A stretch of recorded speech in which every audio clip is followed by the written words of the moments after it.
प्रणाम। जय गुरुदेव। आइए सुनते हैं अखंड ज्योति पत्रिका से आध्यात्मिक साधना के त्रिदोष।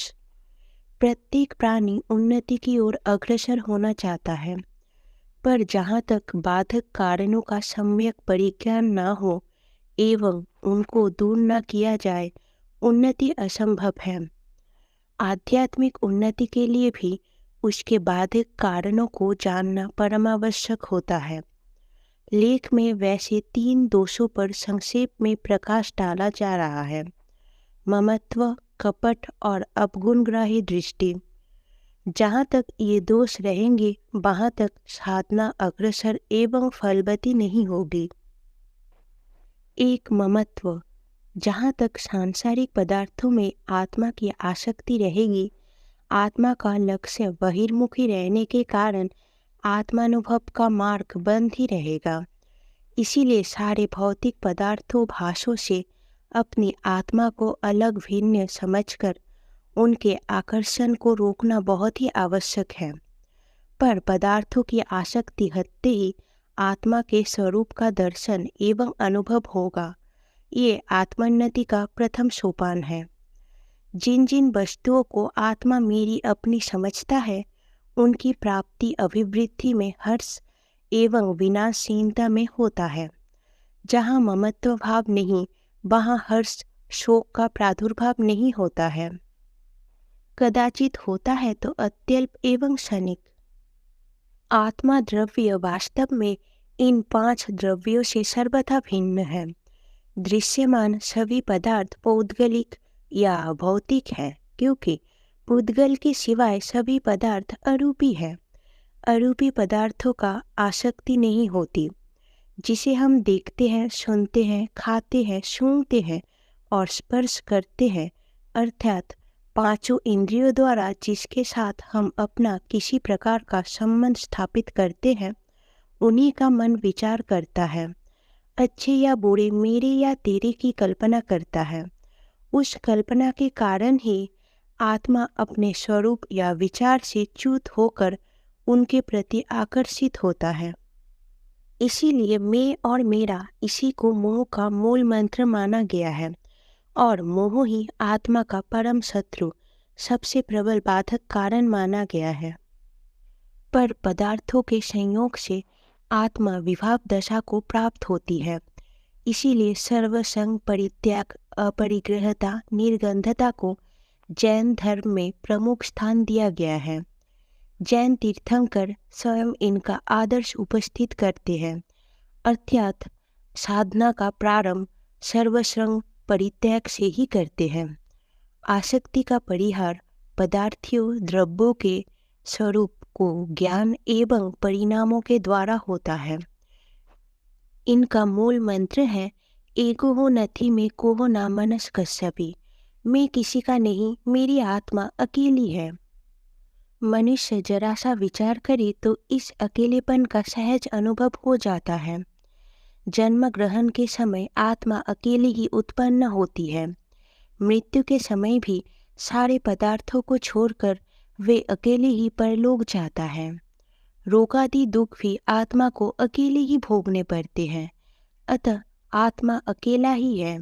बाह्य संयोग, धन दौलत, कुटुंब परिवार यावत देह भी अपना नहीं है। तब उन पर ममत्व रखना मूर्खता व अज्ञानता नहीं तो क्या है। योगी पुरुषों ने सबसे बड़ी भूल इसी को बतलाया है कि जो पदार्थ अपने नहीं, उन्हें अपना मान लेना और अपने स्वरूप को भूल जाना।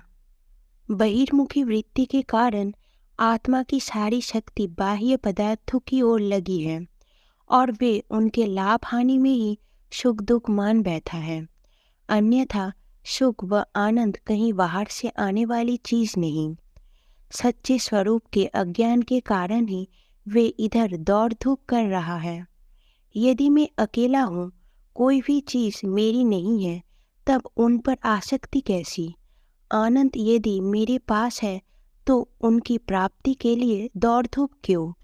इसी पर विचार करिए। पौद्गलिक सभी पदार्थ रूप वाले विनाशी है। आत्मा अरूपी एवं अविनाशी है। दृश्यमान सभी चीजें पुद्गल की बनी हुई है। अतः ममत्व को हटाकर आत्मा का अंतर्मुखी होना आध्यात्मिक साधना के लिए परमावश्यक कार्य है। 2. कपट। वस्तु के स्वरूप को अन्य प्रकार से दिखलाने का प्रयत्न कपट है। मेरे हृदय में कुछ और है, बोलता कुछ और हूँ और करता कुछ और ही। ये आत्मोन्नति का परम बाधक कारण है। इस प्रपंच जाल से आत्मा बड़ी मलिन हो जाती है। भूमिका की शुद्धि के बिना शुभक चित्रों का आलेखन संभव नहीं। इसी प्रकार आत्मा का सरल निष्कपट होना उसकी भूमिका शुद्धि है। जहाँ तक वक्रता है, भ्रम फैलाने की वृत्ति काम कर रही है, वहाँ तक सद्वृत्तियाँ पनप नहीं सकती। चित्त बहिर्मुखी बना रहता है। कैसे अपने दोषों को छुपाया जाए, दूसरों को ठगा जाए, इसी में चित्त फंसा रहता है। वहाँ सुविचारों को अवकाश कहाँ। जो पापी है और अपने आप को छुपाने का प्रयत्न कर लोगों के समक्ष अपने को धर्मी दिखलाने की कोशिश करता है, उसका सुधार बहुत ही कठिन है। 3. अवगुणग्राही दृष्टि। ये भी एक बड़ा भारी अवगुण है कि इसके कारण मनुष्य अवगुणों की ओर अग्रसर होता है। ऐसी आत्मा हजार गुणों को नहीं देखती, बल्कि छिद्रान्वेषी होकर अवगुण की ओर ही झुकती है। ये नहीं सोचती कि दोष हम सब में है, किसी में कम और किसी में अधिक, और पराये दोषों को देखने से लाभ ही क्या। एक संत ने इस संबंध में बहुत ही सुंदर कहा है, हे आत्मा, दूध जलती हुई अग्नि को क्यों देखता है? तेरे स्वयं पैरों में द्वेषों की अग्नि सुलग रही है, उसे देखो। पराये मैल में कपड़े धोने से वे उज्जवल कैसे होंगे? थोड़े बहुत अवगुण सभी में होते हैं, तुम्हारे में भी है, तो अपने दोषों को क्यों नहीं देखते? पराई निंदा में क्यों लगे हो? निंदा करने की यदि तुम्हारी आदत पड़ गई हो, तो अपने दोषों की निंदा करो। अतः अपने दोषों की ओर दृष्टि डालो और दूसरे की निंदा को छोड़ो। मनुष्य जैसे विचारों में रहता है, वैसा ही बन जाता है। अवगुणों को ढूंढने की दृष्टि रखने से स्वयं अवगुण का भाजन बन सकता है। इसीलिए इस दृष्टि दोष को निवारण कर हमें अपनी दृष्टि को गुण ग्राहक बनाना आवश्यक है। अवगुण देखना हो तो अपने देखो, जिससे उन्हें छोड़ने की भावना जगे तथा आत्मा दोष रहित बने। औरों के तो गुण ही देखो, जिससे गुणी बने और गुणों के प्रति तुम्हारा आकर्षण बढ़े। इन 3 दोषों की विवेचन का सार यही है कि इनके द्वारा आत्मा पर पदार्थों की संलग्न रहती है, जिससे आत्मा को बढ़ने का अवकाश भी नहीं होता। अतएव बहिर्मुखी वृत्तियों की ओर से हटकर अंतर्मुखी होने का लक्ष्य रखा जाए। ममत्व, कपट और अवगुणग्राही दृष्टि से बचा जाए, तभी आत्मोन्नति होगी। अखंड ज्योति, अप्रैल 1950, पृष्ठ 11। धन्यवाद।